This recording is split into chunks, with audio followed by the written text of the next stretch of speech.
Hello everyone and welcome to another Everton Show, our very first one of 2016, and the calendar year has certainly got off to an exciting start, hasn't it, for the Blues? We're still catching our breath from Wednesday night. Ian Snowden is alongside me. What a night.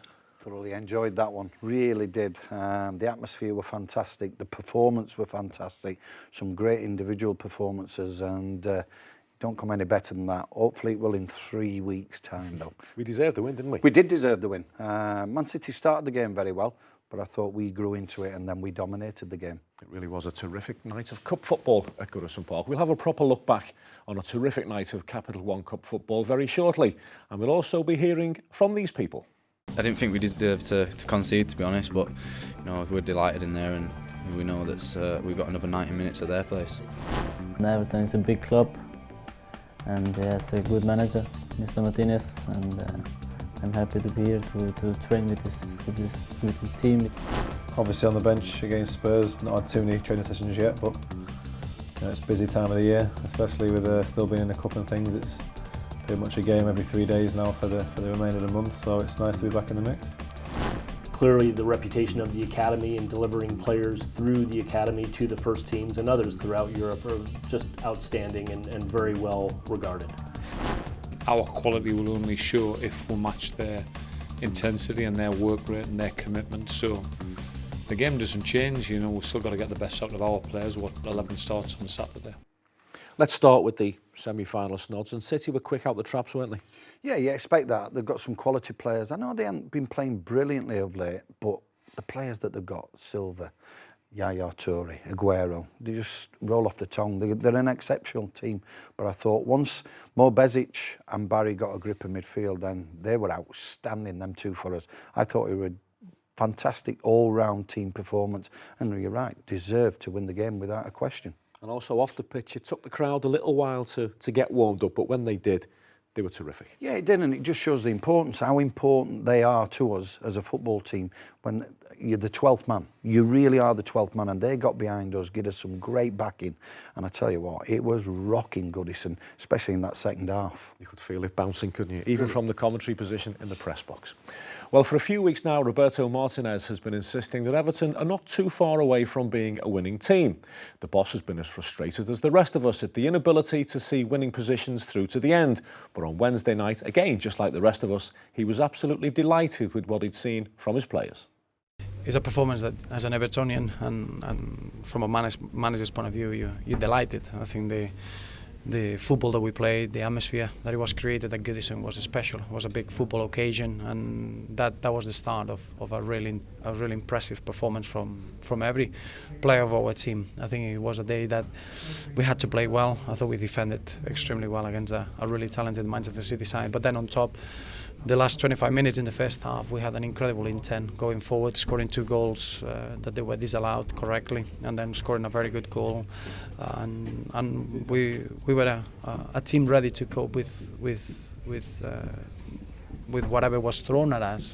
We lost Tom Cleverley at half-time, and that never affected our performance. Then we lost Romelu Lukaku with a knock on his ankle, and even we had to play for the last period of the game with 10 men, and the way we showed maturity, we kept the ball, we just make sure that we won the game was very impressive. On top of that, you look in the only time that we got punished too heavily, just trying to score another goal in a corner, and in the counter-attack, Man City took advantage of that. And is a real test at that point, is how you react, and the team has got an incredible winning mentality, and to get that winning goal from open play was extremely pleasing, very fitting for a very mature performance, but overall a terrific footballing occasion. And now we need to take that feeling into the second leg at the Etihad. Well, a lot of the spotlight on Wednesday night was shining directly into the face of John Stones. The youngster was not only up against Sergio Aguero, he was being urged by just about everyone to be part of a much tighter back line. Stonesy did his job and more on the night, and after the game he spoke to Everton TV.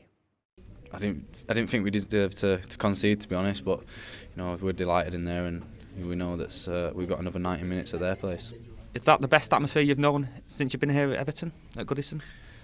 It's up there, definitely, yeah. The fans are great every week, and I know they have good banter with the other team's fans, and it's great to hear them get behind us when we score, and you know, as I say, they're a 12th man. And the response to the equaliser from ourselves was fantastic. Yeah, definitely. Gaz whips a good ball in, and Rom's on the end of it as always, really. But yeah, great response. And as I say, I didn't think we deserved to concede, so it was a bit of, you know, I thought we should have been 2-0 up.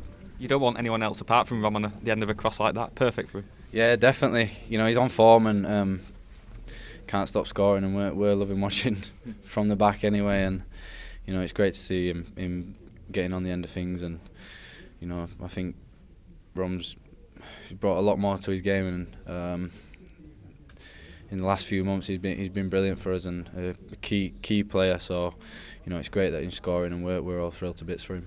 We've got the 2-1 advantage, but they've got the away goal. How do you see this tie now going into the second leg in a few weeks' time? I think it's there for the grabs, really. We can be confident after that. I mean, we were down to 10 men last, God knows how long, but I thought we dominated when we had 10 men. So I think we've got a lot of confidence to take into the next game against them, really. And it makes it interesting that we've got to go there in the league before we go there in the second leg. Definitely, I think they'll be not looking forward to playing us both times, really. As I say, tonight I thought we were brilliant, and it's been coming, I think, and as I say, I think we can take it to their ground and hopefully do it twice. Snods, in the previous home game, Stonesy got a little bit of stick from the crowd. He was under a bit of pressure against Manchester City, up against world-class players, and done ever so well. He don't surprise me. Yeah, he got a little bit of stick for not getting rid of the ball. He still had it in possession, and there's a couple of times I've said in commentary, just clear it, John, and that's what the fans were. But he's that confident in his own ability that he don't need to. John Stones is an exceptional player. That's why he's worth a lot of money to this football club, and that's why we want to keep him, because he's an exceptional player. And to play against Aguero, I thought him and Funes Mori did exceptionally well. Didn't really give him much of a sniff at that goal the other night, and yeah, I think he's a top player. There's no question about it. And you've been saying for a while that Ramiro Funes Mori has got a goal in him and should be making a contribution at the other end, and he did. Do you know what? When you put the ball in the right areas from free kicks and corner kicks, he's a nuisance. He goes and attacks the ball. He wants to score goals. All right, this one come off the keeper and he followed up like a centre forward, to be honest, but he celebrated like an Evertonian. He went to that corner flag and he loved it. All the applaudits, all the boys ran over to him. The crowd was right behind him. He enjoyed that one. One word, are we going to Wembley? Of course we are. Absolutely. That was 3 words, but we'll take that anyway. Well, we've got 3 weeks to wait now until the second leg of the Capital One Cup semi-final, so try, if you can, to put any thought of Wembley out of your minds and concentrate on the Premier League and, of course, the FA Cup that starts this weekend for Everton. Our most recent Premier League game was at Goodison Park against Tottenham, and it was a good one. This is what Leighton Baines made of a keenly contested 1-1 draw. Both sides obviously went for the win, and, you know, trying to get the 3 points, you know, but I thought both sides had spells where they looked the more likely. I thought we finished the game quite strong, but you know, it opened up and you know, could have went either way, and I think a point's probably fair. Yeah, we just ran out of time there towards the end, and we created a few chances late on. Yeah, we did. We've always got that in our locker, really, especially when teams are committing themselves going forward. You know, quick on the break, and you know, we attack with decent numbers, and we've always got a chance of catching teams out like that. And I say it was looking like we might have nicked it a couple of times, but in the end, you know, we come away with a point. We'd have liked the 3, but I say probably a fair result. You had a bit of a break a few days ago against Stoke, back in today. Obviously pleasing for you, that. Yeah, of course. You know, want to get out there and play. You know, a lot of games coming up, so we've got a big squad. Lots of players on the bench and not making the bench as well. We've got great strength and depth at the moment, and you know, the manager's got decisions to make for all the games. I'm sure he'll keep making changes, and you know, hopefully whoever does come in can do a good job for the team. Obviously, you've only just recently come back from injury in the last few weeks. Is it still a case of managing it very carefully? I am still in that phase a little bit. Yeah, you know, we're managing it on a daily basis, and you know, but it's not too different to a lot of players. You know, you get to a point, and you know, there's very few players who are playing injury free at any one time. So. There's still an element of that, but obviously the most important thing is that I try to keep on top of things and be available for the manager for as many games as possible. How much are the lads looking forward to what is clearly a big game now on Wednesday evening against Manchester City? It's a great game. It's a really exciting game for us to be involved in. Something we're all looking forward to. And as I say, it's a busy time for us coming up, and you know we've got to do everything right off the pitch as well, in terms of our recovery and our preparation in between the games, to make sure that you know we leave no stone unturned, and you know we give it everything in order to try and make it to the final. Snods, this fellow is a class act on and off the pitch. What did you make of Bainesy on Wednesday night? I thought he was terrific. I thought he was back to his best, and it's going to take him 3 or 4 games. I thought against Tottenham, they pushed Kyle Walker up to prevent Leighton coming forward, so they did their own work. But I thought against Man City, he were back to his best. He were overlapping, he were putting great balls in, feeding great balls into Big Rom as well. Leighton Baines is a class act, and I feel a little bit sorry for Galloway. He's been outstanding for us while he's filled in, but he is England's number 3 in my eyes, and he's certainly Everton's best fullback. So, best left back. So I think he's back to his best. He certainly is. Great to see Leighton Baines back in the fold. And that neatly wraps up part 1 of this week's programme. We'll take a short break right now, but we'll be back very shortly to hear from 2 young players who we hope will be the Everton stars of the future.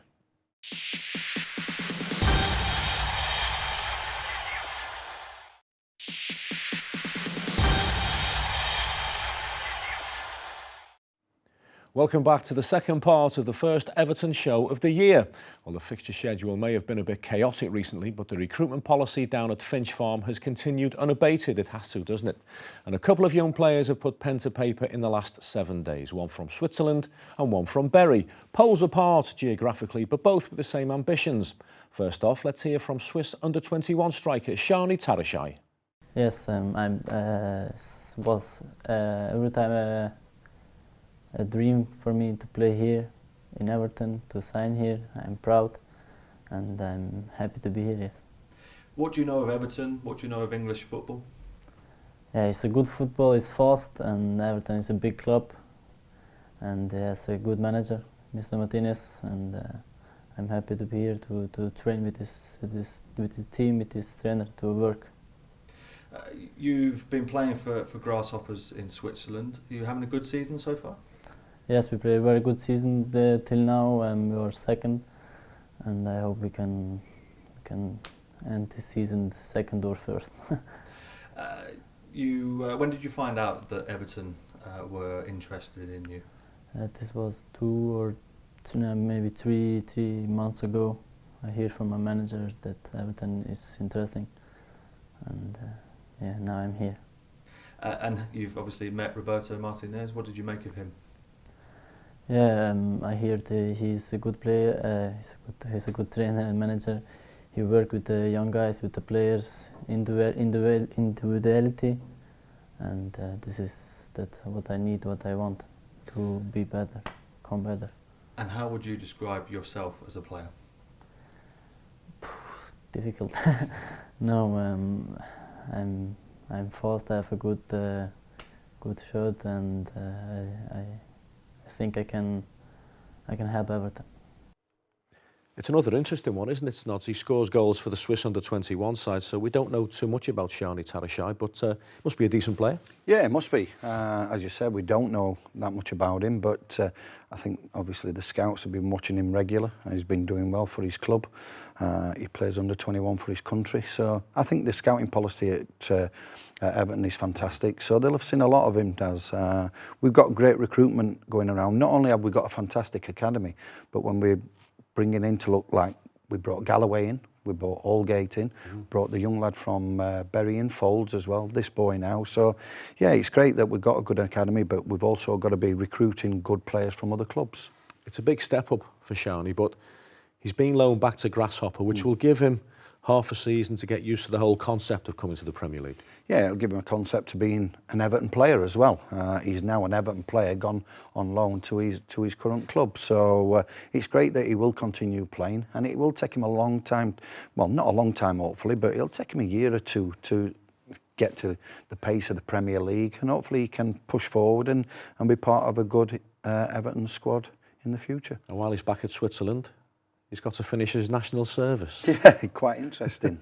Some of our youngsters should be doing national service, but no, I think it's great. He's gone back there, and it's fantastic for him. But he'll come back a lot stronger player and an Everton player. He seems like a nice lad as well, another one. And 5 goals in 8 appearances for the Swiss under-21 side is a more than decent return for Shani Tarashaj, and although he's doubtless still got plenty to learn about the centre-forward's art, Roberto Martinez is relishing the chance to help him along. Well, Shani is a phenomenal young talent. He's a player that I'm delighted that we've been able to attract, because clearly we've done it early enough to show him what we are as a football club. He came to watch our game at home at Goodison, and straight away he felt something that attached him to our crowd and the feeling of the way that we leave the games. And then as a footballer, very talented. He's got a real strong lower body, technically very gifted. He's got a real goal scoring threat. He can play on the left hand side, coming inside into his favourite right foot. But what impressed me more than anything is that mentality that he has, very similar to Mori.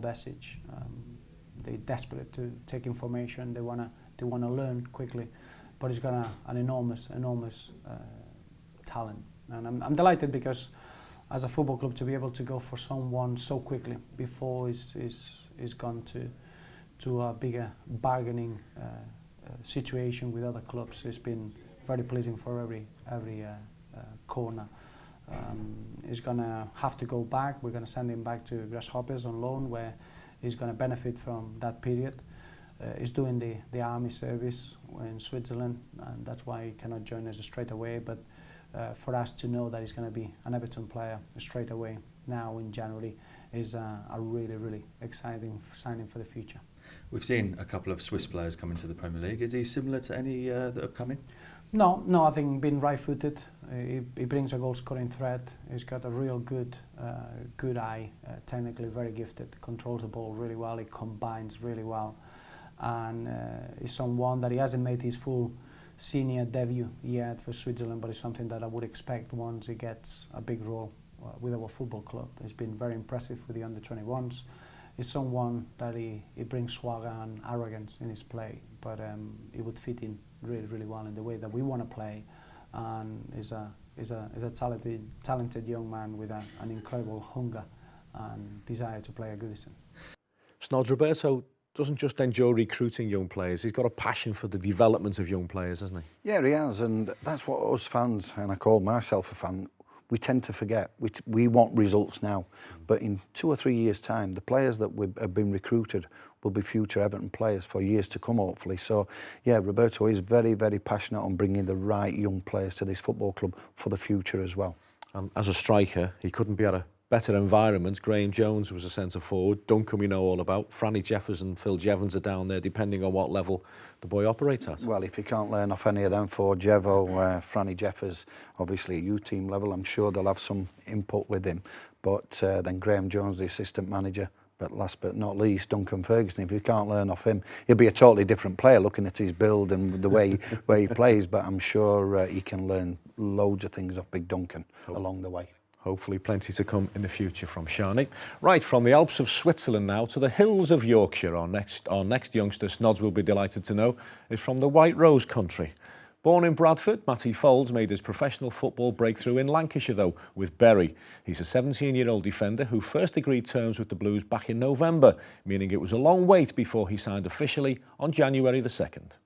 Feels exciting to be part of the club, it's been a long wait, so now I'm part of it, get going again. Yeah, because your transfer was announced in November, and you've just been waiting for the paperwork to actually be completed and you become a player when the transfer window opened. Yeah, 2nd of January is a great day for me because it's officially signed. Been waiting since November to get everything through so I can start playing games again. So what's the last 5-6 weeks involved for you? Because you've played a few games, a couple of games, sorry, for the one for the under-18s and one for the under-21s. Because I had a little bit of period of time off over the transfer, I've been trying to get myself back fit, match fit. I played the 18s, felt fit then, and played the 21 game. I felt fit then, so I was just getting myself back fitter than I was. And how did you find those games? Because of course you've got to get to know your new teammates. It's quite tough at the start, like 18s games, never played with them, don't really know them. So it's quite difficult, that game. And 21, because I've been in and around them for quite a while. It was alright, good to play with them, good players. It was a bit of a baptism of fire as well. You was up against Andros Townsend. Yeah, that was quite tough, yeah. Sharpness of him was unreal. How did you find that then, that experience of playing against an England international? Brilliant experience. I thought I did quite well against him as well. And was it on an unfamiliar left side for you as well? No, I played left back a couple of times when I was younger, but majority of my time's been centre back, so it's tough against him. First game for the under-21 as well.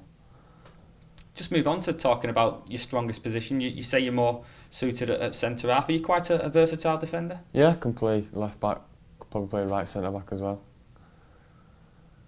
But you'd say you were a centre half more than anything though? Yeah, probably most likely to play the majority of my games there. What would you say is the strongest part of your game then?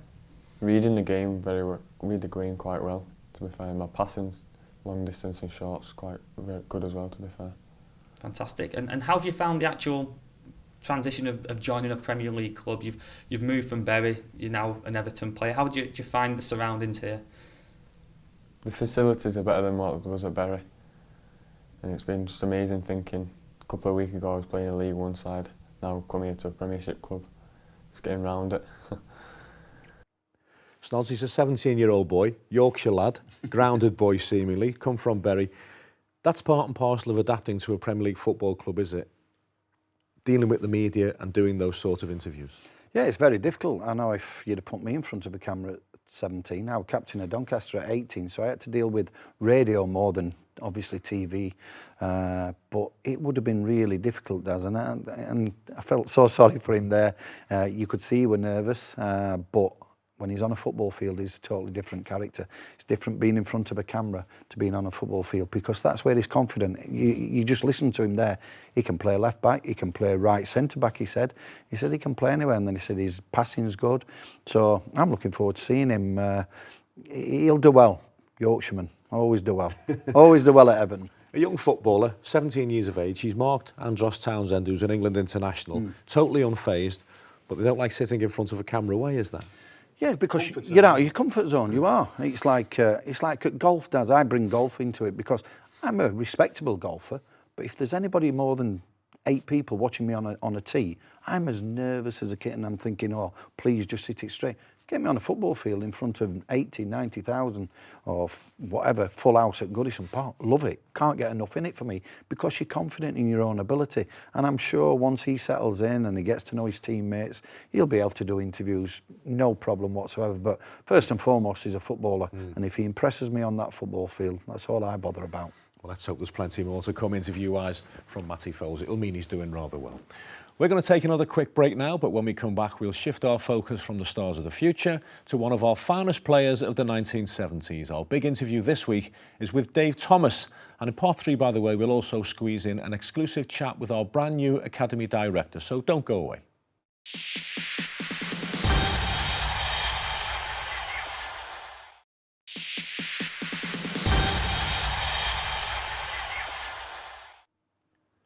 Welcome back to part 3 of this week's Everton Show. We've actually got 2 big interviews for you this week. And our first one is with Dave Thomas, the winger who never wore shin pads, always wore moulded stud boots and hardly ever left any footprints in the snow.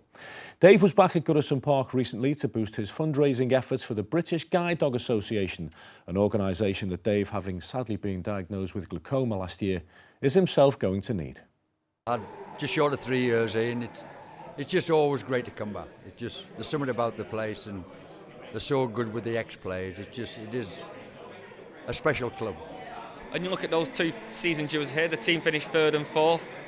Yeah, a little bit, you know, I mean, that would have been great, wouldn't it, today? In the Champions League would have been, but just maybe could have pushed on a little bit further. But like everything in football, you're only as good as your last game or as good as your last season. Then sadly the team, Latch went and teams split up, don't they? So, but it's just a great club and well organised. It's not just about the football. I always think of my wife when we're looking for houses. We live near a little village called Dalton near Parbold, and the club was so professional. They took my wife to look at houses, and it was just because they always say as a footballer, if you keep your wives or your partners happy, the players are always happy.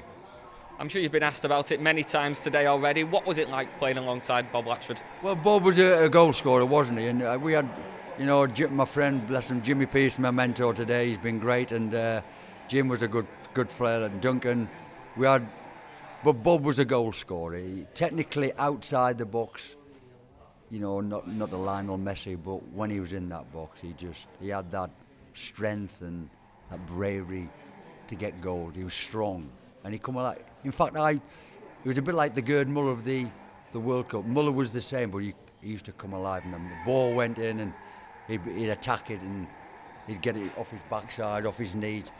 But it doesn't matter how he scored goals, does it? He was a good goal scorer.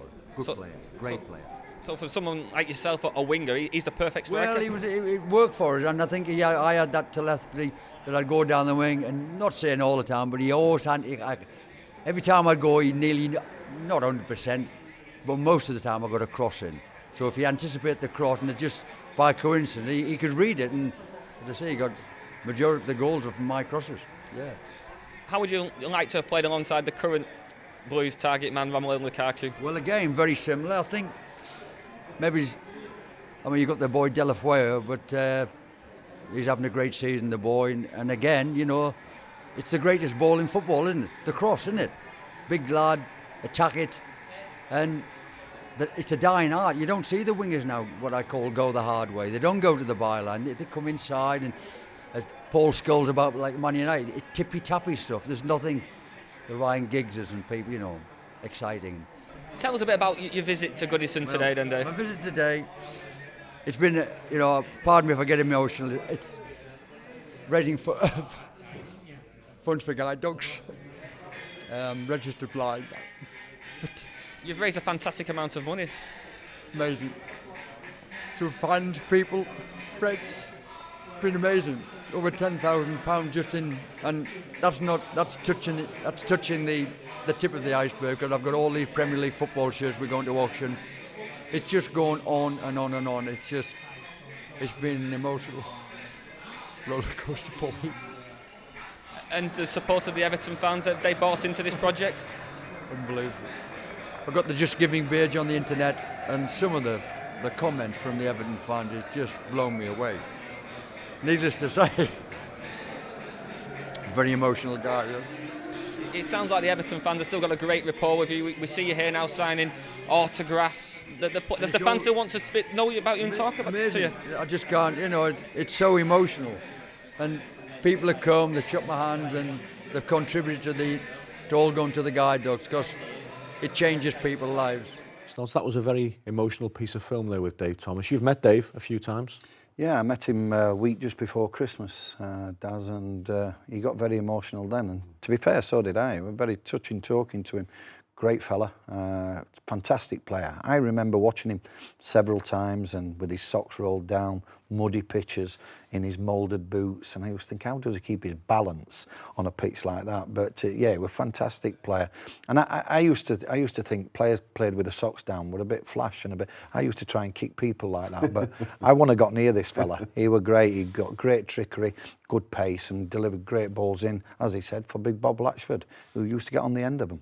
And just for the benefit of our younger viewers, Dave Thomas wore moulded boots on old pitches, not the billiard tables they've got now. No, can you imagine him on pitches today? His balance would be fantastic, yeah.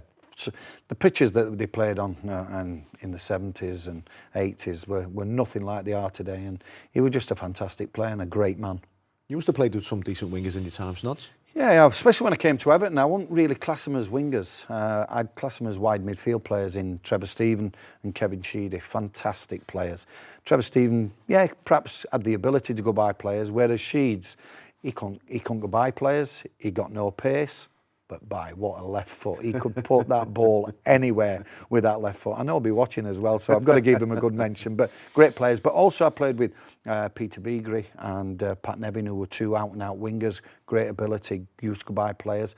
Beagers used to be a little bit frustrating, not putting it in. Sharpie used to not be happy a couple of times, but ability-wise to go by players, them two had it all. It's a dying art, isn't it, crossing a football? It is a dying art. You don't see too many wingers now in the modern game, but when you do, it excites you, and that's why we've got Jerry Delafeu, who excites our fans. He's magic, you know. Well, forward thinking and not being afraid of trying something different have always been part of the decision making at Everton Football Club, and that certainly applies to the appointment of our second interviewee in this section of the show. Dr. Peter Vint, the new academy director down at Finch Farm, has a sports but not a football background, so let's find out a little bit more about him. I'm absolutely excited to be here. It's been a long time coming, and I'm just excited to be on the ground. What did you know of Everton and our academy? Well, I've known the club for some time. They clearly have a great reputation. Popularity of football, of soccer is growing in the United States. It's much easier to follow teams now than ever before. Clearly, the reputation of the academy and delivering players through the academy to the first teams and others throughout Europe are just outstanding and very well regarded. And what's your background? I'm a sports scientist by training. I have a PhD in an area called biomechanics. I've done postdoctoral work in the areas of motor control and skill acquisition. I've been an academic. I was a university professor. I worked in human factors industry for years as a research scientist and then went on to start my own business. I was founded by the United States Olympic Committee in 2005 and have been with that organization for 10 years prior to my arrival here. Roberto called it a groundbreaking appointment, so there's a little bit of excitement about it. Well, I think it's exciting, and quite honestly, I would leave it to Everton to have the courage to reach out and do a worldwide search for somebody who could come in and bring new ideas, but also respect and complement the terrific work that's been done by the Academy historically. And how did the appointment come about? Interestingly, I was found by professional colleagues through network connections. I was introduced through the process and asked if I was interested, and of course with the reputation of not only the club but the academy, it was something that I've been interested in for some time in terms of the areas of athlete development and certainly working in football. And through the process, it was just a very exciting journey, meeting with Tim Devine originally, with Robert Elstone. For the initial interviews, I felt very comfortable. I was very much myself, and ultimately getting the chance to meet with Robert and Roberto again here at Finch Farm. It was an excellent process overall, and I was really pleased that they had the courage, I think, to reach out and explore a new person with different ways of thinking from a different environment, and I'm excited to get it all off and running. And now that you're here, what will the first few months entail? Learning how to drive on the other side of the road, for sure, on the other side of a car, but I had a meeting with staff this morning, and what I laid out to them was a promise that I'm here to first understand what it is that has made the academy so exceptional in the past. I want to hear their perspectives on what goes well, where there are opportunities to help not only themselves develop as more complete and more professional coaches, but ultimately with the aim of helping more and more of these young footballers reach their dreams of reaching first-team football. And in terms of longer term, what do you hope to achieve whilst you're at Everton? Well, that's a great question, and quite honestly, I think in my second day here, that's a bit tricky to answer, but obviously I would love to leave behind a legacy that is even at a higher regard than it is today. Certainly, maintaining its level of excellence, continuing to provide the pathway and the growth and the development for these young footballers is absolutely at the core of my vision here. So I guess having a first-team manager who believes so much in youth development is only going to be beneficial. Well, I think it's instrumental. In the end, a first-team manager who welcomes and encourages and facilitates to the extent that Roberto does players coming through academy to reach first team is quite honestly, I think, a key to all of it. And I think Everton's reputation of delivering those players through the first team, as well as providing other opportunities in professional football, really speaks of itself and speaks of the characteristics and quality of the coaches and staff that surround the athletes here. Snods, by his own admission, Peter hasn't got a football background, so it's an interesting one, isn't it? It is. We met him yesterday, Daz, myself, Graham Stewart, Graham Sharp and yourself, and we had a spot of lunch with him. And I think it's good that he wants to meet different people within the club. He's got some very interesting thoughts. I think it's an ambitious move from the club, an ambitious move from himself as well, to give up what he got in America, to come over here to Everton Football Club. But he wants to be a success, and hopefully he will be a success. It's interesting bringing other sporting backgrounds into football. You often find that professional footballers are also good at other sports. As a Yorkshireman, You must have been half a cricketer at one point. Yeah, I weren't bad at cricket, to be quite honest. So are most of the England players at minute at the cricket, all from Yorkshire. But yeah, I think a sportsman's got a good eye for a ball, no matter what he plays, cricket, squash, obviously football. So yeah, I was half decent. Could have been Lords instead of Goodison Park, couldn't it, for young Snowdon? And that's just about it for part 3. In the final segment of this week's show, we'll hear from Graham Stewart. There's no escaping him, is there? Phil Jagielka and our assistant manager, Graham Jones.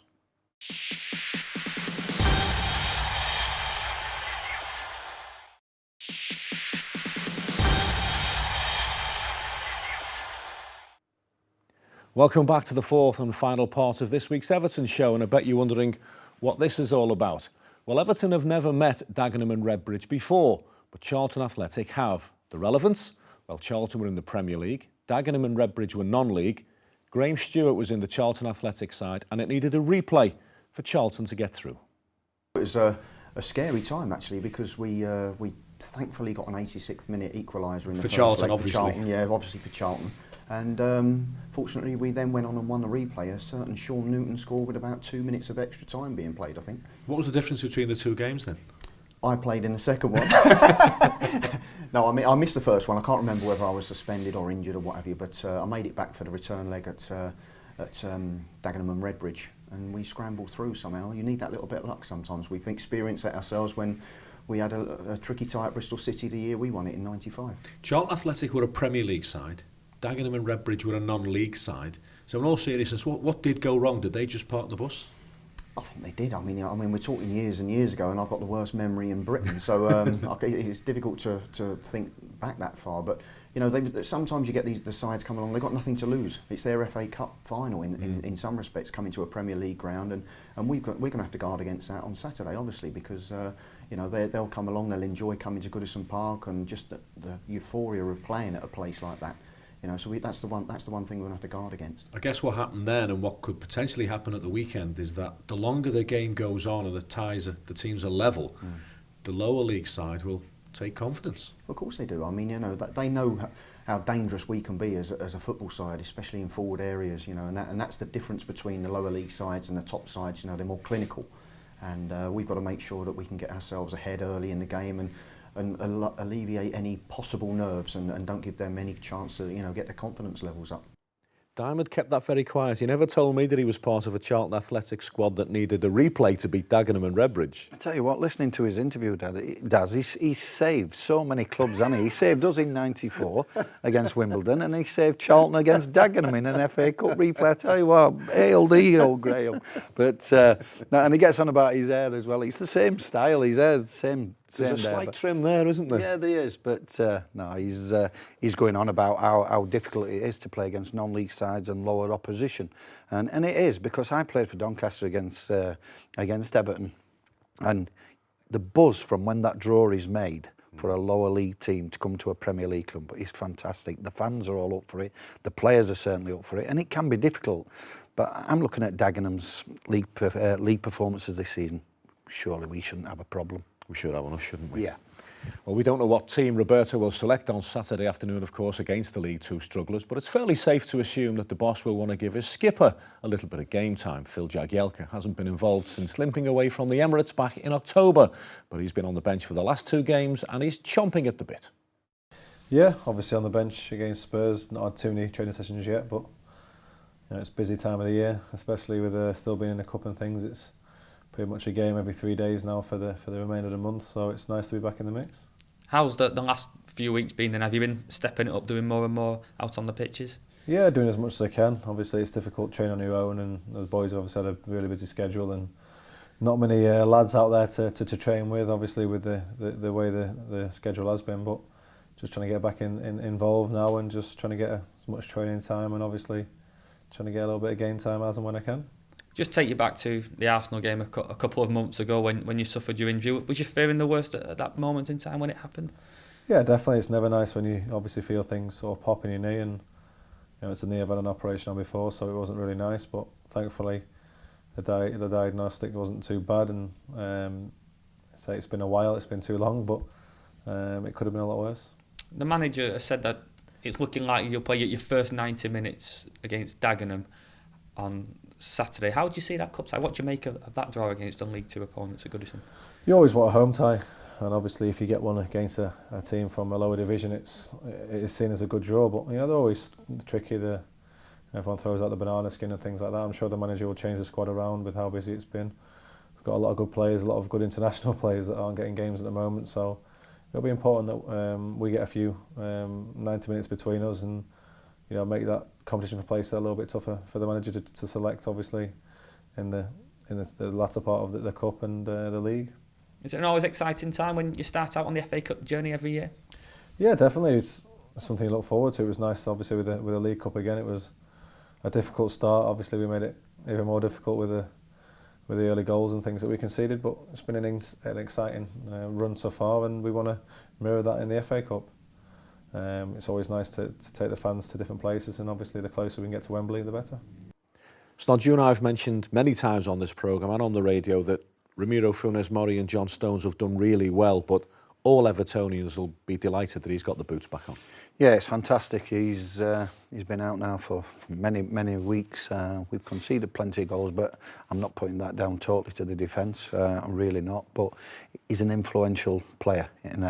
He's the skipper. He's vocal. He's been outstanding for the last 2 years for me in an Everton shirt. So it's important that we do get him back. And I'm sorry, somebody's got to miss out, but you do play your best players, and I think Phil Jagielka is one of our best players. How important is it? You've played in defence in the Premier League. How important is it to have an organiser, a really experienced, good organiser amongst your back four? Very much so. I know when I first went back to right back, I'd never played there before, so I had to learn how to play as full back.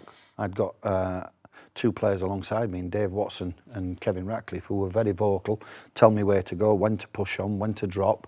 So I learnt the position quite easy, and it's so important that you get an experienced player that can talk in that middle of the defence, and he can orchestrate everybody around him, the full-backs, the midfield players, and Jags is definitely a good talker on the pitch. He's very humble about France and the Euros next summer, but he'll be there, won't he? I would like to think so.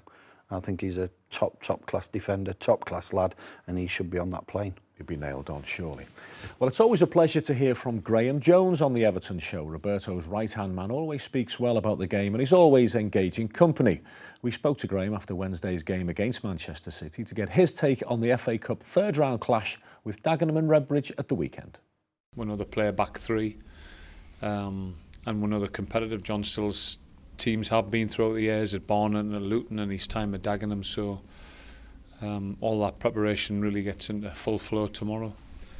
When the balls come out of the hat and you know you've got one of two teams, do the wheels go into motion to gather as much information as possible as soon as possible? Yeah, but without losing focus on a semi-final of the League Cup, which is important. I don't think you can concentrate on two things at once. You need to focus on this game first, but from tomorrow all focus will be on Dagenham. What are the potential pitfalls or things you have to look out for when it's a lower league opposition?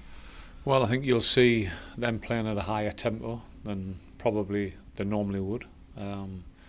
League Two sides are competitive no matter what. There's 11 human beings out there, and our quality will only show if we match their intensity and their work rate and their commitment. So the game doesn't change. You know, we've still got to get the best out of our players. What 11 starts on Saturday.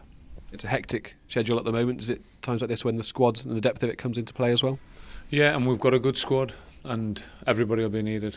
I mean, it's an important period. We've obviously got the league game at Manchester City next Wednesday, and then we'll go to Chelsea with a little break. But you know how it is at this football club. We need to try and win every game.